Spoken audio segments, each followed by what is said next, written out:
just cooking, but also just being like a band. Mm-hmm. And now he is the chef of Helen Ray's in L.A., which is fucking killing it.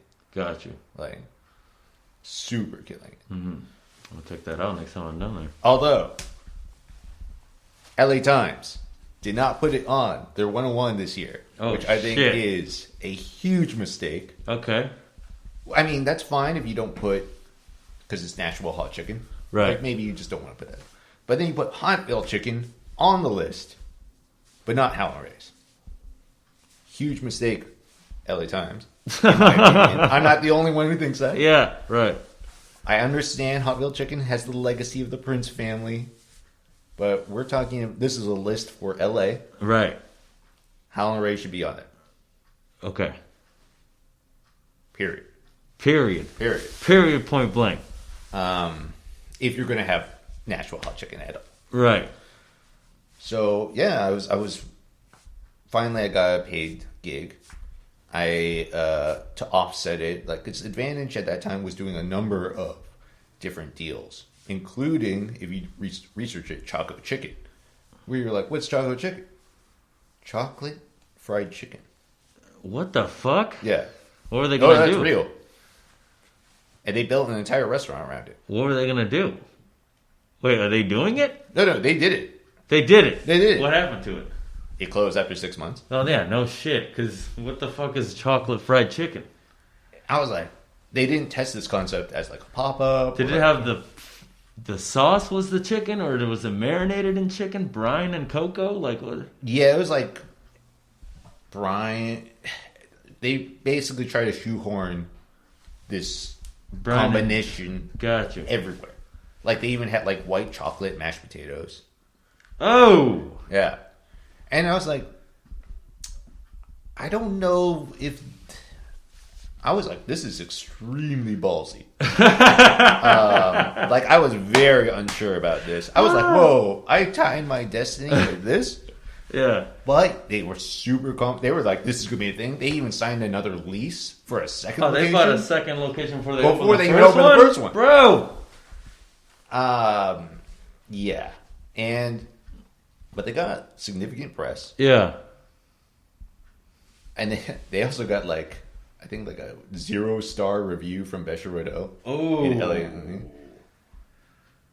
But they didn't make he still wants to make it a thing. He still has dreams. He still wants to make chocolate chicken a thing.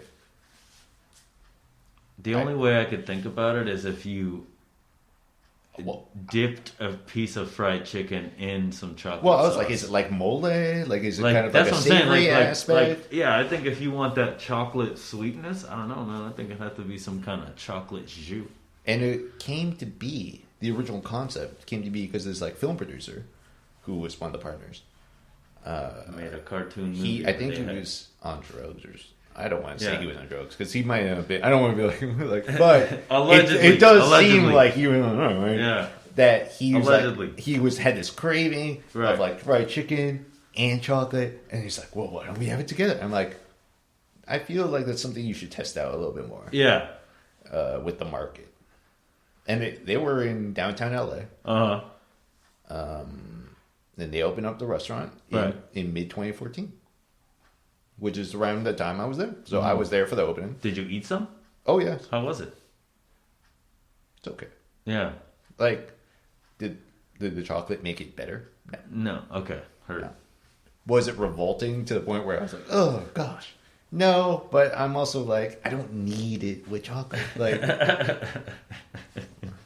but that was the thing. That was real. Could you have it plain? No. Did they not have that option? I don't think so. Couldn't have it with no there was chocolate? a point where they were literally giving it away for free. And they're not even like, if you buy this, you get something free. Like, literally, like, people just could walk in, get everything, and bounce. No check at all. Yeah. Like, it's not like, if you buy a drink. They're like, we're just grateful that you're fucking well, they were eating just this like, chicken. We just need people to try it. They were so confident that, like, if people try it, it will come. And I was like, people have tried it. They're not going to do that. So, how long is this project that you're doing for that? So, they close in 6 months. Yeah, they opened in like summer 2014. They closed in December. And when it closed, was it like, oh shit, it closed? They tried to keep it hidden that it was closed. Like they were like, oh, we might come back. And I was like, no, no one. I was like back. In that role. I was like doing social media for them. Yeah. And to offset the cost, I was Adam's personal assistant. On top of that, which I pitched because I thought it would be a good way to get closer to the man. Right. I thought, okay, there must be a method to his madness. I'll be around him. I saw him more than his girlfriends did. Yeah. Than his like partner did. Than his kids. So there was picking up dry cleaning. Yeah. And through that relationship is how I met a lot of chefs, a lot of food writers, and things like that.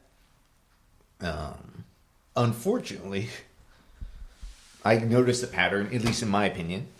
I was starting to lose a lot of faith in Advantage, in Adam specifically, because, I mean, they made chocolate chicken a thing. Mm-hmm.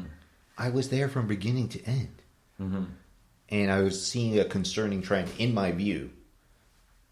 Now, I don't want any like jilted investors to come after me or like be like, "Oh, it's he said it on Sucio. This is the evidence." I was but just as a purely behavioral human observation, I felt that Adam had some kind of ADD. Allegedly. I'm not an expert, but I did seek out therapy at this time because my brother thought, like, after I left Catholic school, I was like... Losing your brain. Yeah, I was going... Yeah, I needed something, which did help a lot. Mm-hmm. But I kind of tied myself to this man because he was the most famous restaurateur that I knew. And at that time, like, he was kind of like, umami burger, 800 degrees, red medicine. Like... His name meant something in the LA dining scene. Mm-hmm. Not so much anymore. But gotcha. He created a lot of projects while I knew him, and a lot of them failed or fizzled out. Mm-hmm. Why did he become that? I think he had a lot of ideas, a lot of ideas for concepts, and he would get really excited about the idea and building it up. And would maybe trust people he shouldn't have trusted to run the restaurants, and then would just like peace out. Like mentally, he would just be like, "I'm done." Instead of like fostering and maintaining the existing concept, he's like, "We gotta open another restaurant, and we gotta open another thing." And it's just like you gotta have focus. You gotta, you can't just be a gimmick. You have to have something of substance, right? I think I'll be proud the day that this gets played in court. It would be like fucking CM Punk and Colt Cabana, art of wrestling. Yeah, they'd be like, SUCIOTAK was used as evidence in this case. I hope not. I honestly was like super unsure. Yeah. About talking about certain things. Oh, that's all right. Because I'm like, but at the same time, this is SUCIOTAK, right? Say whatever the fuck you want. It's dirty. Yeah. We gotta tell it raw as it is. Yeah, that's true. The facts. Coming at you live. So, you obviously leave this man. Oh, I was fired. Okay, you were fired. Heard that. Rightly so. What happened? It just got so... I stayed too long. Yeah. I had seen too many closures. Too many people upset. Yeah. Operators upset. Investors upset. Right. It made me like, man, like, it made me very discouraged. Okay. Like, I was like, this is not, he was the kind of point that led me to meet other people, but he didn't directly add value to my, like, he wasn't like teaching me things where I was like, oh, wow. Right. It's like, indirectly, okay. I gained a lot. I met many people I consider friends to this day through that relationship. but indirectly, I was like losing a lot of faith in him as a restaurateur and as just a man. Mm-hmm. And I got fired via text message. Heard. For kind of bashing him on Twitter. Yeah. And I said, like, that's deserved. But I got too cheeky. I was like, he's not going to find out because he's not tech savvy. Yeah. He, like, called me one time. He's like, I have an HBO emergency. You need to get over to my place now and, like, fix my thing.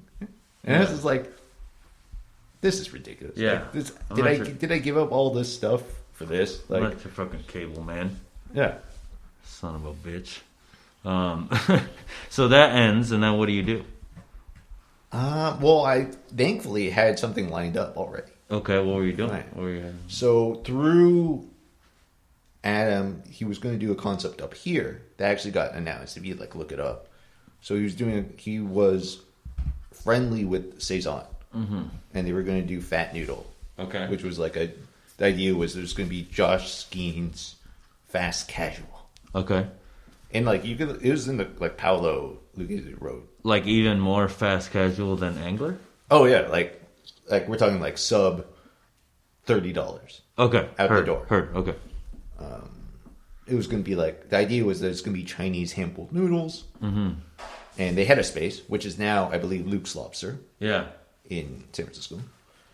But through that relationship is how I became more friendly with people at Saison.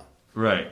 And to kind of elevate myself in the company, I was trying to court people to put money into Fat Noodle because I had more contacts up here in the Bay Area than I did in LA in terms of money because it's where I'm from. Gotcha. Yeah, so I was trying to court a prospective investor to put money into Fat Noodle.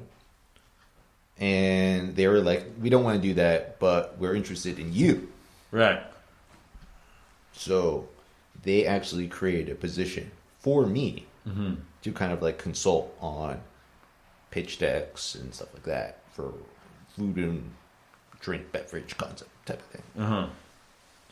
Which is like, at this point, like, my psychiatrist called it, it's the genius of obsession. You basically created a job. Like, I never applied to a job with Adam. Uh-huh. I hit him up randomly. I had to pay my dues, but, like, a job was created. And then from that, I created another job. Uh-huh. So, like, I didn't actually apply for a job between 2010 and 2020. Mm-hmm. Because it just was parlayed. Gotcha. Just barely being really into dining. Mm-hmm. Yeah. And through that, just like learning on the job at La Poubelle, the French restaurant, I was like learning about investment structures and like payback structures. Got you. Yeah. Very cool. So, how long did you do that job for? Till 2020? Yeah, so 2016 to 2020 when I just pieced out. Got you. Why'd you leave? Well, there was a significant pay reduction, 50%, which is quite a bit. Yeah. And also, I just didn't see, like, it didn't make sense to me. Like, nobody should be thinking, at least at that time. Yeah. We're talking about, like, March, April. Like, why would you open a new restaurant? Yeah. At this time. There's restaurants that open. There's restaurants that are open. Yeah. I mean... That's crazy. Some of it's probably because they were already far along. Yeah. They had to. There was a good opportunity. Yeah. But, like, for me, I'm not an operator. I'm not a chef. So, to me, like, it didn't make sense. Yes. Like, I didn't... And also, I had been there for so long at that point. Right. And I saw direct to customer wine sales go up during the pandemic. It's still happening right now. So I made that decision to transfer over because I was working for my boss, her wine retail company as well to kind of like, again, add value to my presence in the overall company. So even though I didn't come there, I don't have a wine background. I'm kind of facilitating wine sales. And through that, working through that is how I learn more about like shipping compliance, taxes,